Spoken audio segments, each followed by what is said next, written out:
오늘 아침에도 하나님 말씀으로 시작하는 성도님들을 주님의 이름으로 축복합니다. 오늘 하루도 말씀과 기도로 하나님과 풍성한 교제 가운데 은혜 충만한 하루 보내시기를 간절히 소망합니다. 오늘 아침 우리가 함께 묵상할 하나님 말씀은 예레미야 33장 1절에서 13절까지의 말씀입니다. 말씀을 읽겠습니다. 예레미야가 아직 시위대 뜰에 갇혀 있을 때에 여호와의 말씀이 그에게 두 번째로 임하니라. 이르시되 이를 행하시는 여호와, 그것을 만들며 성취하시는 여호와, 그의 이름을 여호와라는 이가 이와 같이 이르시도다. 너는 내게 부르짖으라. 내가 내게 응답하겠고 내가 알지 못하는 크고 은밀한 일을 내게 보이리라. 이스라엘의 하나님 여호와께서 말씀하시니라. 우리가 이 성읍의 가옥과 유다 왕궁을 헐어서 갈대아인의 참호와 칼을 대항하여 싸우려 하였으나 내가 나의 노여움과 분함으로 그들을 죽이고 그들의 시체로 이 성을 채우게 하였나니 이는 그들의 모든 악행으로 말미암아 나의 얼굴을 가리어 이 성을 돌아보지 아니하였음이라. 그러나 보라, 내가 이 성읍을 치료하며 고쳐 낫게 하고 평안과 진실이 풍성함을 그들에게 나타낼 것이며 내가 유다의 포로와 이스라엘의 포로를 돌아오게 하여 그들을 처음과 같이 세울 것이며 내가 그들을 내게 범한 그 모든 죄악에서 정하게 하며 그들이 내게 범하며 행한 모든 죄악을 사할 것이라. 이 성읍이 세계 열방 앞에서 나의 기쁜 이름이 될 것이며 찬송과 영광이 될 것이요 그들은 내가 이 백성에게 베푼 모든 복을 들을 것이요 내가 이 성읍에 베푼 모든 복과 모든 평안으로 말미암아 두려워하며 떨리라. 여호와께서 이와 같이 말씀하시니라. 너희가 가르쳐 말하기를 황폐하여 사람도 없고 짐승도 없다 하던 여기 곧 황폐하여 사람도 없고 주민도 없고 짐승도 없던 유다 성읍들과 예루살렘 거리에서 즐거워하는 소리, 기뻐하는 소리, 신랑의 소리, 신부의 소리와 및 만군의 여호와께 감사하라. 여호와는 선하시니 그 인자하심이 영원하다 하는 소리와 여호와의 성전에 감사제를 드리는 자들의 소리가 다시 들리리니 이는 내가 이 땅의 포로를 돌려보내어 지난 날처럼 되게 할 것임이라. 여호와의 말씀이니라. 만군의 여호와께서 이와 같이 말씀하시니라. 황폐하여 사람도 없고 짐승도 없던 이곳과 그 모든 성읍에 다시 목자가 살 곳이 있으리니 그의 양떼를 눕게 할 것이라. 산지 성읍들과 평지 성읍들과 네겝의 성읍들과 베냐민 땅과 예루살렘 사면과 유다 성읍들에서 양떼가 다시 계수하는 자의 손 아래로 지나리라. 여호와께서 말씀하시니라.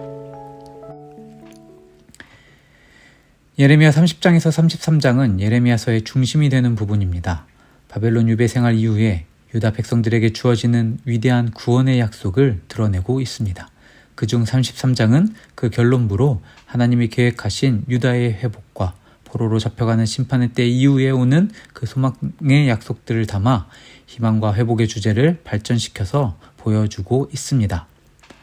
바벨론의 군대가 예루살렘 성을 에워싸고 있을 때 여전히 시위대의 뜰에 갇혀있던 예레미야에게 하나님의 말씀이 다시 한번 주어집니다. 머지않아 예루살렘과 유다가 멸망하고 때가 지나면 다시 재건될 것이라는, 그게 보면 30장, 31장에서 이미 언급된 하나님의 계획과 약속이 반복되며 주어지게 됩니다. 가장 절망하거나 좌절할 수 있는 그 시간에 우리를 놓지 않으시는 하나님의 계획과 미래에 대한 소망이 주어지는 것입니다. 현재의 상황을 넘어 미래에 대한 소망의 메시지를 전하는 하나님의 말씀이 우리에게 오늘도 다가오고 있습니다. 그 메시지는 이러했습니다. 2절과 3절 말씀입니다. 이를 행하시는 여호와, 그것을 만들며 성취하시는 여호와, 그의 이름을 여호와라는 이가 이와 같이 이르시도다. 너는 내게 부르짖으라. 내가 내게 응답하겠고 내가 알지 못하는 크고 은밀한 일을 내게 보이리라. 하나님은 자신이 어떤 존재인지를 확인시키시며 말씀하십니다. 특히 자신을 세상의 모든 일을 계획하시고 진행하는 분으로 드러내고 계십니다. 세상의 모든 만물을 창조하시고 그 모든 일에 관여하시는 분이라고 말씀하고 계십니다. 그리고 자신에게 부르짖으라고, 그에 응답하시겠다고 말씀하십니다. 부르짖음은 우리가 하나님께 간절하게 기도하는 것입니다. 하나님께서는 우리가 하나님의 이름을 부를 수 있는 관계를 맺어주셨고 우리가 하나님께 간절히 구하며 나아갈 때 응답하시겠다라고 말씀하고 계십니다. 우리는 하나님을 가끔 저 높은 곳에서 멀리서 떨어져서 우리를 지켜보고 있는 존재로만 생각할 때가 있습니다.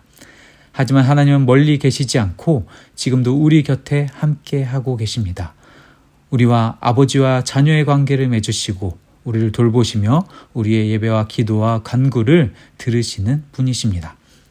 하나님께서는 알지 못하는 크고 은밀한 일을 보이신다고 하십니다.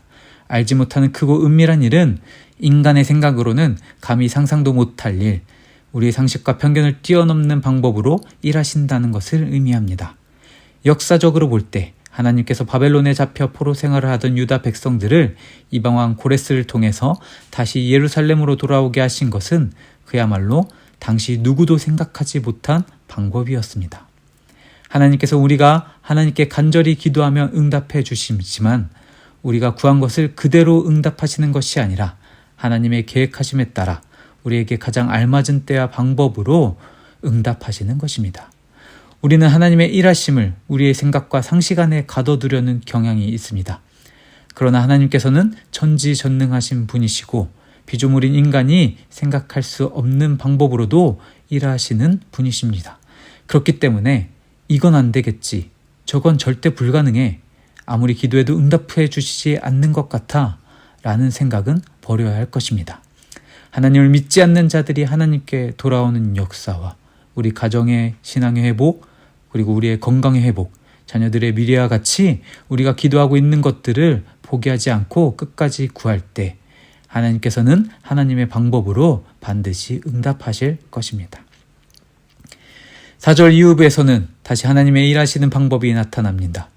심판과 회복의 말씀이 주어지고 있습니다. 하나님의 계획은 인간이 이해할 수는 없지만 하나님의 심판은 일시적이고 하나님께서 치셨던 자들을 스스로 치료하고 회복하실 것을 약속하심을 우리가 볼 수 있습니다. 사랑과 은혜와 자비가 풍성하신 하나님께서 그 사랑을 드러내시기 위해서 우리를 회복시키시는 것입니다. 먼저는 땅이 회복될 것입니다. 다음으로 포로로 갔던 백성들이 주께로 되돌아오게 될 것입니다. 그리고 열방들 가운데에서 그들을 특별히 영광스러운 위치로 회복시켜 주실 것입니다. 땅과 집과 재산과 명예와 같은 모든 것들이 회복될 것이지만 무엇보다도 가장 좋은 소식은 바로 우리의 죄가 용서된다는 것입니다. 8절 말씀입니다. 내가 그들을 내게 범한 그 모든 죄악에서 정하게 하며 그들이 내게 범하며 행한 모든 죄악을 사할 것이라. 우리의 죄가 깨끗하게 되는 것은 오직 사죄함, 죄를 용서해 주시는 것만으로 가능합니다. 하나님께서 자신의 백성을 구원하시는 것은 언제나 죄를 용서하는 것을 통해 행하셨습니다. 죄를 용서받는 백성들은 하나님의 기쁨이 되고 열방이 부러워하는 존재가 됩니다. 지금까지 조롱받았던 민족을 온 열방 앞에 존귀하게 하실 것입니다. 우리가 그리스도인으로 살아갈 때 우리는 세상의 조롱거리가 될 때가 있습니다. 하나님의 말씀에 순종하는 삶이 세상 사람들에게는 미련하게 보이기도 합니다. 효용과 효율을 따지는 세상에서 오히려 불편함도 감수하며 살아가기도 합니다. 가정과 직장과 학교와 여러 관계 가운데 우리는 하나님을 믿는 것만으로도 손가락질을 받기도 합니다. 그러나 하나님께서 말씀하신 때가 이르면 그날에 우리는 더 이상 미련한 존재가 아니라 존귀한 존재임이 드러나게 될 것입니다. 우리를 손가락질하고 무시하고 조롱하던 사람들은 더 이상 이전과 같이 우리를 함부로 대하지 않게 될 것입니다. 하나님의 회복의 역사는 나아가서 우리의 사회와 종교 생활에도 회복을 가져올 것입니다. 거리에서 즐거워하는 소리, 기뻐하는 소리, 신랑과 신부의 소리, 만군의 여호와를 찬양하는 소리와 성전에서 감사 예배를 드리는 소리가 들린다고 합니다. 소리는 바로 생기 있는 모습을 보여줍니다. 소리 없이 적막하고 황폐한 땅에 이제는 생기가 돌게 된다는 것입니다. 서로 배척하고 비난하며 혐오하는 사회가 본질을 잃고 힘을 잃어가는 그 교회와 예배의 모습이 회복될 것임을 말하고 있는 것입니다. 우리가 잔치집에 가면 시끌시끌하듯이 우리의 사회와 공동체도 천국 잔치의 현장이 되어서 생기가 넘치는 기쁨과 즐거움이 넘치는 모습으로 회복될 것입니다. 뿐만 아니라 우리의 삶의 터전의 회복도 말씀하십니다. 12절과 13절에서는 땅의 회복과 풍요를 말씀하시고 계시는데요. 우리가 경작해서 얻는 것, 즉 우리의 직장과 사업에서 얻어지는 것들이 많아지고 그로 인한 물질적인 풍요 또한 주어질 것입니다. 오늘 말씀에서 하나님은 그 하나님의 일하심을 드러내주고 계십니다. 우리의 생각을 뛰어넘어 하나님이 계획하신 대로 심판과 용서와 회복의 일들을 이루어 가실 것을 말씀하고 계십니다. 이 일들을 성취하시는 분이 바로 여호와 하나님이십니다. 오늘 우리가 기억하고 묵상할 것은 하나님의 심판은 잠시일 뿐 이후에 회복이 있다라는 것입니다. 우리를 향한 하나님의 사랑으로 땅이 회복되고 억압에서 풀려나고 죄를 용서받게 됩니다. 메말라가던 우리의 삶이 풍요로워지는 은혜를 경험하게 될 것입니다. 가정과 직장과 교회가 회복되고 영적이고 물질적으로 축복이 더해지는 은혜를 누리게 될 것입니다.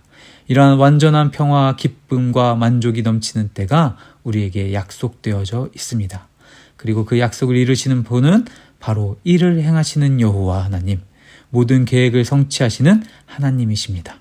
우리의 아버지 되시고 우리의 부르짖음을 들으시고 응답하시는 하나님을 기억하며 오늘 하루 하나님께 많은 것을 간절히 구하고 또 하나님께서 이루시는 때를 소망하며 살아가는 저와 빛속은 성도님들 되기를 주님의 이름으로 축복합니다. 기도하겠습니다. 절망과 좌절의 순간에도 우리를 놓지 않으시고 회복의 약속을 주시는 하나님 아버지 감사드립니다. 이 세상을 창조하시고 모든 일을 이루어 가시는 하나님, 우리의 기도를 들으시고 응답해 주시는 하나님을 믿음으로 고백합니다.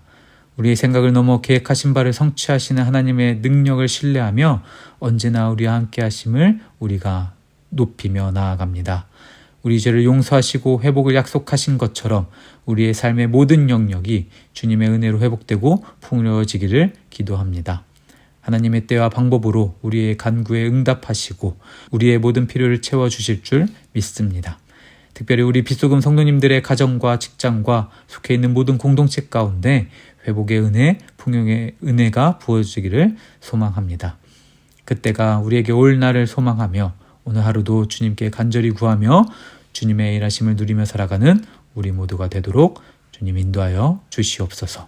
감사드리며 예수님의 이름으로 기도드립니다. 아멘.